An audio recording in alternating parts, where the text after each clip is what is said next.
কি আছে অ্যাপস্টিন ফাইলসে? কে এই জেফ্রে অ্যাপস্টিন? কার কার নাম নেই এই অ্যাপস্টিন ফাইলসে? ইসরায়েলি গোয়েন্দা জেফ্রে অ্যাপস্টিন এবং তার ওয়াইফ মিলে ফ্লোরিডার গোপন একটা দ্বীপে এক পাশবিক পার্টি আয়োজন করত। ছোট ছোট শিশুদের নির্যাতনই সেই আয়োজনের লক্ষ্য ছিল। এমনকি ওরা এই অনুষ্ঠানের নাম দিয়েছিল ক্যালেন্ডার গার্ল। এই অনুষ্ঠানে নামি দামি রাজনীতিবিদ থেকে শুরু করে গায়ক, বিজ্ঞানী, সব রকমের মানুষজন থাকত।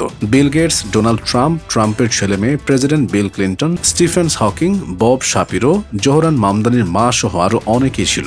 ভারতের প্রধানমন্ত্রী নরেন্দ্র মোদীর নাম এবং ক্ষমতাচ্যুত প্রধানমন্ত্রী শেখ হাসিনার নামও পাওয়া গেছে এই ফাইলে। নিশ্চয়ই প্রশ্ন জাগছে, কুখ্যাত যৌন অপরাধী অ্যাপস্টিন কিভাবে পুরো বিশ্বজুড়ে সব রথী মহারথীদের এক ছাদের নিচে করেছেন? কে এই অ্যাপস্টিন? জেফ্রে অ্যাপস্টিন ছিল ব্রুকলিনের এক সাধারণ পরিবারের ছেলে। জন্ম 1953 সালে। সে কলেজই শেষ করতে পারেনি, কিন্তু নিউ ইয়র্কের এলিট ডেল্টন স্কুলে শিক্ষকতার চাকরি জোগাড় করে ফেলে। ভুয়া ডিগ্রি আর আত্মবিশ্বাসী মিথ্যার উপর ভর করে সেখান থেকেই তার জীবনে ঢুকে যায় সেই সব বাবা মা যারা ওয়াল স্ট্রিট আর আমেরিকান ক্ষমতার কেন্দ্র থেকে আসা, আর সেই যোগাযোগই তাকে নিয়ে যায় বিনা ডিগ্রিতে সরাসরি ইনভেস্টমেন্ট ব্যাংক বেয়ার স্টিয়ার্নসে সে খুব দ্রুত উপরে উঠে যায়, এমনকি লিমিটেড পার্টনার পর্যন্ত হয়ে যায় ওই ব্যাংকের। কিন্তু কিছু রেগুলেটরি ঝামেলা আর সন্দেহজনক ট্রেডিং এর কারণে 1981 সালে তাকে বেরিয়ে যেতে হয় সেখান থেকে। এরপর সে তৈরি করে নিজের কোম্পানি জেফ্রে অ্যাপস্টিন অ্যান্ড কো, আর সব জায়গায় বলে বেড়ায় সে নাকি শুধু বিলিয়নিয়ারদের টাকা ম্যানেজ করে। বাস্তবে তার আসল টাকা আসতো খুব অল্প কিছু ক্লায়েন্টের কাছ থেকে। তাদের মধ্যে অন্যতম ছিলেন ভিক্টোরিয়াস সিক্রেটের মালিক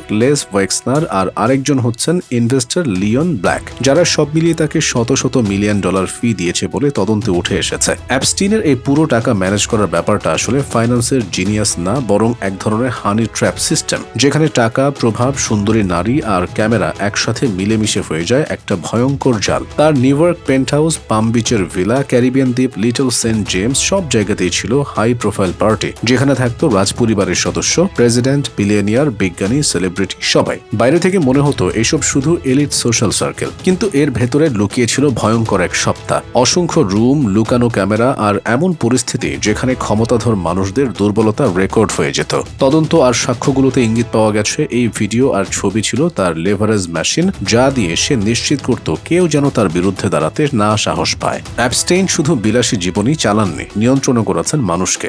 সে নিজের এমন একটা ইমেজ বানায় যে সে একজন পুরোদস্তুর, দাতব্য, বুদ্ধিমান, বৈজ্ঞানিক চিন্তাধারার মানুষ। হার্ভার্ডের মতো বিশ্ববিদ্যালয়ে মিলিয়ন ডলার দান, বিখ্যাত বিজ্ঞানীদের সঙ্গে আড্ডা, ফিজিক্স, কসমোলজি, এমনকি মানব জিন নিয়ে উচ্চাভিলাষী প্রজেক্ট, এসব তাকে এমন এক সম্মানজনক মুখোশ দেয় যা তার অপরাধকে অনেকের চোখে দীর্ঘদিন ঢেকে রেখেছিল। সবচেয়ে বড় হার হিম করা অংশটা হলো সিস্টেমেটিক ফেলিওর। কিভাবে এত বছর ধরে এত অভিযোগের পরও সে বেঁচে গেল? 2005 সালে পাম বিচ পুলিশ তদন্ত শুরু করেছিল। ডজন ডজন মেয়ের জবানবন্দি সংগ্রহ করা হয়, আর প্রাথমিকভাবে 60টা পর্যন্ত ফেডারেল চার্জের খসড়া প্রস্তুত হয় বলে পরে জানা যায়। কিন্তু শেষ পর্যন্ত 2008 সালে সে পেয়ে যায় কুখ্যাত সুইট হার্ট ডিল, যেখানে ফেডারেল মামলার বদলে শুধু স্টেট লেভেলে 2টা প্রস্টিটিউশন সংক্রান্ত চার্জে দোষ স্বীকার করে। এর ফলে 13 মাসের মতো জেল খাটে, তাতেও দিনে বেশিরভাগ সময় জেলের বাইরে ওয়ার্ক রিলিজে কাটানোর অনুমতি নিয়ে নেয় সে। ওই সময় ফেডারেল প্রসিকিউটর ছিলেন আলেকজান্ডার অ্যাকোস্টা, যিনি পরে বলেছিলেন তাকে নাকি বলা হয়েছিল, অ্যাপস্টিন ইন্টেলিজেন্সের লোক, তোমার বেতনের লেভেলের বাইরে